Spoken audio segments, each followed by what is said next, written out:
నిజంగా మహిళల పట్ల చంద్రబాబు నాయుడు గారి గౌరవం ఉందా అని అడుగుతా ఉన్నా నేను. నిజంగానే మహిళల పట్ల చంద్రబాబు నాయుడు గారికి నిజంగా సిన్సియర్గా అడుగుతా ఉన్నా, గౌరవం ఉందా చంద్రబాబు నిజంగా నీకు అని అడుగుతా ఉన్నా నేను. ఎందుకు అడుగుతున్నానంటే, నిజంగా గౌరవం ఉన్న వ్యక్తులైతే సత్యసాయి జిల్లాలో రాఫ్తాడ్ నియోజకవర్గంలో రామగిరి మండలంలో ఏడు కుర్రాకులపల్లి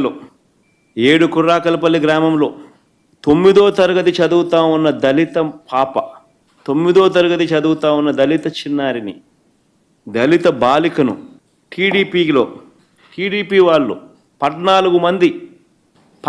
మంది టీడీపీ వాళ్ళు సామూహిక అత్యాచారం చేస్తే, ఆ బాలిక గర్భం దాలిస్తే, ఆ బాలిక ప్రెగ్నెంట్ అయితే ఈ విషయం బయటకు వచ్చింది. కనీసం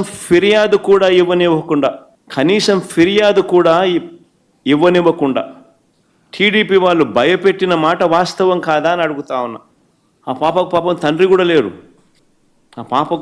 తండ్రి కూడా లేడు. అలాంటి తండ్రి లేని ఆ కుటుంబాన్ని వీళ్ళు చేసిన పనులతో ఊరిడిచిపెట్టి వెళ్ళిన మాట వాస్తవం కాదా అని అడుగుతా ఉన్నా. పోలీసులు ఏం చేశారని అడుగుతా ఉన్నా. నీ గవర్నమెంట్లో ఆ దళిత పాపకు తోడుగా చట్టం ప్రకారం చర్య తీసుకునే దమ్ముకు చంద్రబాబుకి ఎందుకు లేదని అడుగుతా ఉన్నా. ఆ ఆడబిడ్డ జీవితాన్ని రాజకీయంతో ముడేశాడు. న్యాయం చేయాలని ఈ మనిషికి ఏ కోశాన సిన్సియారిటీ లేదు. మహిళలంటే గౌరవం ఉన్న వాళ్ళు చేసే పనేనా ఇదని అడుగుతా ఉన్నా. అదే అనంతపురం కంబైన్డ్ జిల్లా, అదే అనంతపురం జిల్లాలో ఇంకొక ఘటన. ఇంటర్మీడియట్ చదువుతా ఉన్న గిరిజన బాలిక సాకే తన్మయి, ఆ బిడ్డ కనపడడం లేదు అని తల్లిదండ్రులు జూన్ 3వ తారీఖున పోలీసులకు ఫిర్యాదు చేశారు. ఎవరూ పట్టించుకోలే. 6 రోజుల తర్వాత ఆ పాప శవమై కనిపించింది. అసలు రాష్ట్రంలో కేసుల మీద దర్యాప్తు చేయాలి, ఇలాంటి ఘటనలు జరగకోకుండా చూసుకోవాలి అనే ఆలోచన ఎవరికైనా ఉందా? పోనీ టైం ఎవరికైనా ఉందా?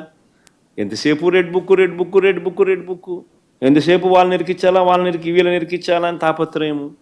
ఆడవాళ్ళ గురించి, గౌరవం గురించి వీళ్ళు మాట్లాడతారు. చంద్రబాబు సొంత నియోజకవర్గం కుప్పంలో, నారాయణపురంలో తిమ్మరాయప్ప అనే ఒక పేద కూలి అప్పు చెల్లించలేదని ఆయన భార్య శిరీషను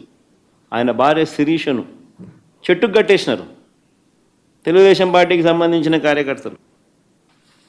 అది జరిగిన 2 రోజుల తర్వాత సాక్షి దాన్ని రిపోర్ట్ చేస్తే, ఫోటోలతో సహా దాన్ని చూపిస్తే, పబ్లిష్ చేస్తే, నెట్లో వైరల్ అయితే అప్పుడు చంద్రబాబు నాయుడు మేలుకొంటాడు.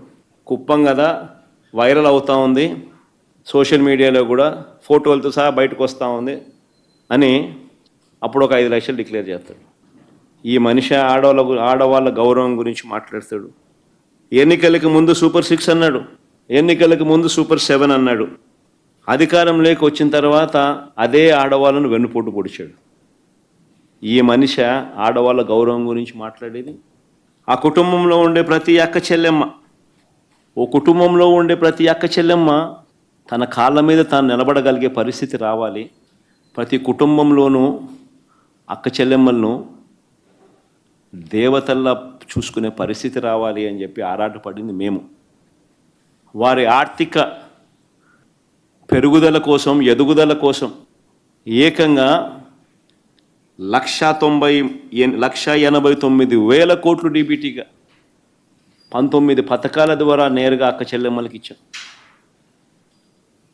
వారి కుటుంబాలకు మేలు చేస్తూ ఏకంగా 2,73,000 కోట్లు డీబీటీగా 2,73,000 కోట్లు డీబీటీగా వారి కుటుంబాలకు మేలు జరగాలి, వాళ్ళ కాళ్ళ మీద వాళ్ళు నిలబడాలి అని ఆరాటపడుతూ వాళ్ళ కోసం ఆలోచన చేసిన ప్రభుత్వం మాది. ఏకంగా 32 లక్షల ఇళ్ల పట్టాలు ఆ అక్క చెల్లెమ్మల పేరిట రిజిస్ట్రేషన్ చేశాం. ఒక్కొక్కరి పేరుతో 4 లక్షలు, 5 లక్షలు, 10 లక్షలు, 15 లక్షల మేరకు విలువ చేసే ఇళ్ల పట్టాలు వాళ్ళ చేతికే ఇచ్చి వాళ్ళ పేరుతో రిజిస్ట్రేషన్ చేశాం.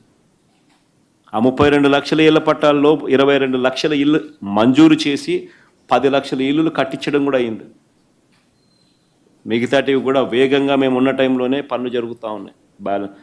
మిగిలిన 12 లక్షల ఇల్లు కూడా 22 లక్షల ఇల్లులు శాంక్షన్ చేయించి 10 లక్షల ఇల్లులు పూర్తి చేసి అందులో 32 లక్షల ఇళ్ల పట్టాలు ఇచ్చి చట్టం చేసి మరీ అక్క చెల్లెమ్మలకు నామినేటెడ్ పదవుల్లోనూ నామినేటెడ్ పనుల్లోనూ 50% రిజర్వేషన్ ఇచ్చేట్టుగా ఏకంగా చట్టం చేసి మరీ అమలు చేసి ఇచ్చాం.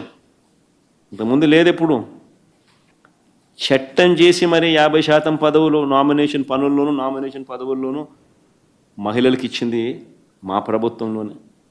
మరి ఎవరికి మహిళల మీద గౌరవం ఉంది అని చెప్పి అడుగుతా ఉన్నా. మంచి చేసిన మాక ఆ ముసుగులో దౌర్జన్యం చేసి ఆ పెద్ద మనిషికే, ఆ ముసుగులో రాక్షసత్వం ప్రదర్శించి ఆ పెద్ద మనిషికే. మహిళలంటే చంద్రబాబు గారికి గౌరవం లేదు సరిగదా. ప్రజలకైనా మహిళలకైనా సొంత కూతుర్నిచ్చిన మామకైనా వెన్నుపోటు పొడవడంలో మాత్రం ఆయనే సాటి. సూపర్ 6, సూపర్ 7 పేరిట తాను చేసిన వాగ్దానాలు, సూపర్ 6, సూపర్ 7 పేరిట తాను చేసిన వాగ్దానాలు రిబ్బన్ కట్ చేయకుండానే మొత్తం చేసేసానని ఇప్పుడు చెప్తా ఉన్నాడు. రిబ్బన్ కూడా కటింగ్ చేయలే, మొత్తం చేసేసానని చెప్పి ఇప్పుడు చెప్తా ఉన్నాడు. చూమంతరంటూ సూపర్ 6లు చేసేసాను, సూపర్ 7లు చేసేసాను, 143 హామీలు నెరవేర్చేశానంటూ ఊదరగొడతా ఉన్నాడు.